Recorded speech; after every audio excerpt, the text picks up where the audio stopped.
Mga pare, hilap ko lang. Share ko lang po yung mga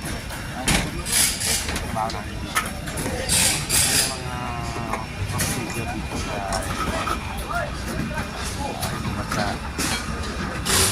Ito na sa team club na kami. Ito yung mga nilagay nila na aal. Ito.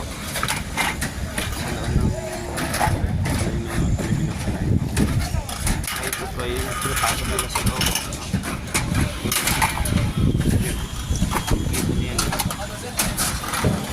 Zero yan.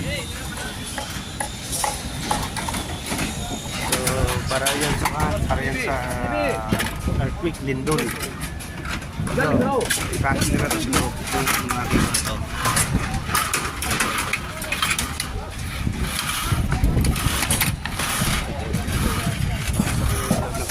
Pasok nila dito sa loob.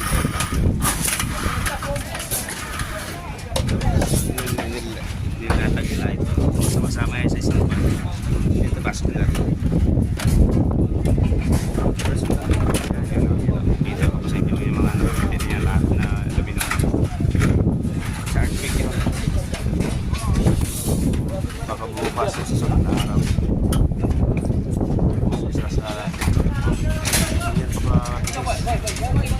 Ang dami yan, mga steel pixel lahat yan. Saka mga plumbing, matanim sila ng mga tubo kasi mga cable. Ano ito sa MEP?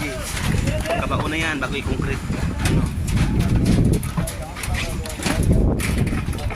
Kabao na yan. Naka-base yan sa drawing. So, MEP lahat yan. Yun.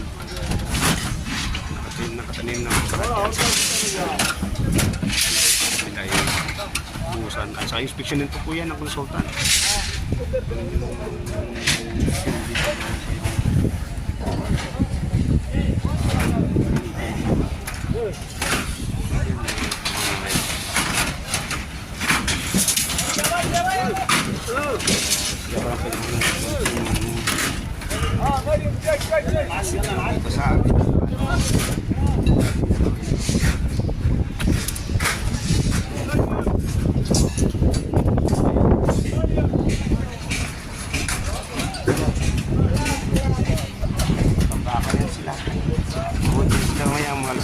sa minsan 24 hours dito lalo na bukas baka i-inspeksyonan pa